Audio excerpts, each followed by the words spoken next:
Welcome back to the Lomax Perspective. I'm Iverson Lomax. If you are new here, this is a space where we break down real issues, real conversations, and real perspectives, so we can all get a little smarter every day. Today's topic has been debated for years, but it feels more relevant now than ever. Should there be term limits for members of Congress? This is a looming question. Right now, there are no term limits for Congress. That means a senator or representative can stay in office for decades, meaning 30, 40, or even 50 years, if they keep getting elected. And when you hear that, you might think, is that a good thing? Or does that prevent new voices from stepping in? Because on one hand, you have experience matters, but on the other hand, can too much time and power become a problem? Let's talk about this. Look at leaders like Nancy Pelosi and Mitch McConnell. These are two of the most powerful figures in modern American politics, and they've both been in office for over 40 years. Pelosi has been serving since the late 1980s. McConnell has been serving in the Senate since the 1980s as well. Now, you think about that for a second. That means entire generations of Americans have grown up with the same people in power. So the question becomes, is that stability or is that stagnation? Now let's get into something a little bit more uncomfortable, but it's necessary to talk about. So, in 2023, Mitch McConnell froze during press conferences. This happened more than once. Those moments went viral basically. People were concerned, and it sparked a bigger conversation. Should there be an age limit? Should there be mental fitness checks or requirements? Or should voters be the only ones to decide this issue? Despite those incidents, McConnell stayed in office. He eventually stepped down from leadership, but he is still serving today. Now, compare that to other professions. Pilots have age limits. Judges sometimes face scrutiny. Even athletes have physical expectations. But if you're a member of Congress, you can serve as long as you can win an election. So again, the question comes back, is that the best system for the country as a whole? Now, let's be fair, because this isn't one-sided. Experience in Congress does matter. Take Nancy Pelosi, for example.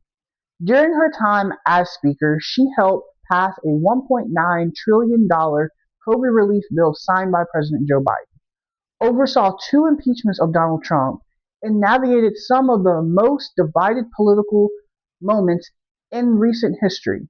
That kind of leadership takes skill, relationships, and knowledge of the system. You just don't learn these facts or these things overnight. So, if we put strict term limits in place, here's the risk. We might lose experienced leaders who actually know how to get things done in Washington. And that's something people do not always think about. Now, let's fast forward to the 2024 election cycle.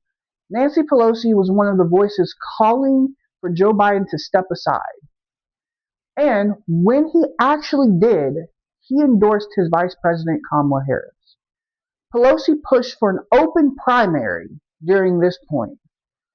That caused tensions between both parties, even within her own party as well.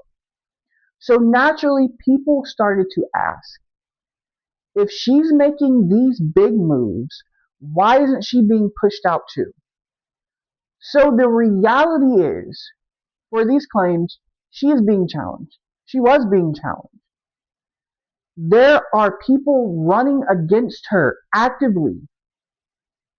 Because here's the truth.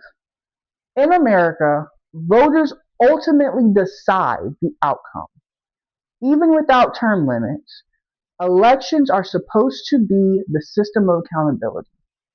But that only works if people like you stay informed. People actually go out and vote. And challengers have a fair shot within every election. So, we're also starting to see something interesting happen as well. Some long-time leaders are choosing to step down on their own. So take Dwight Evans, for example.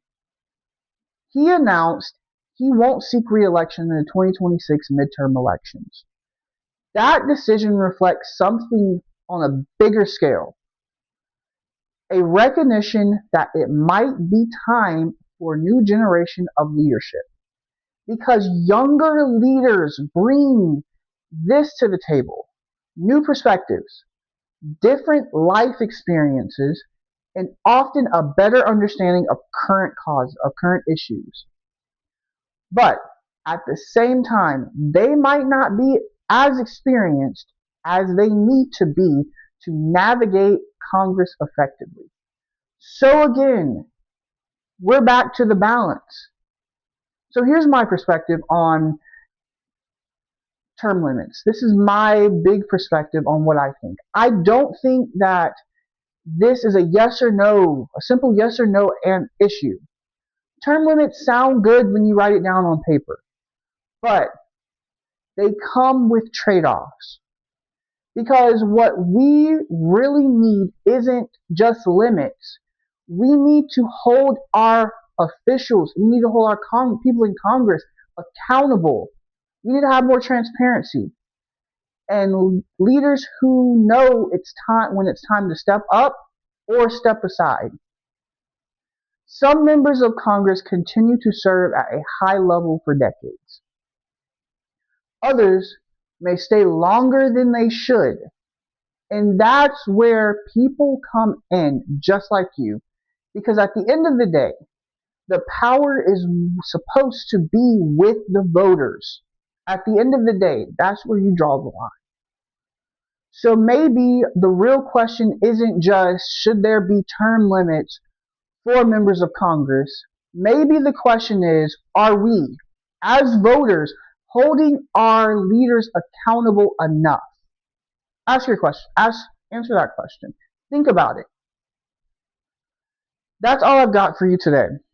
If you enjoyed this episode, make sure to like, comment, and subscribe to this video. Let me know what you think.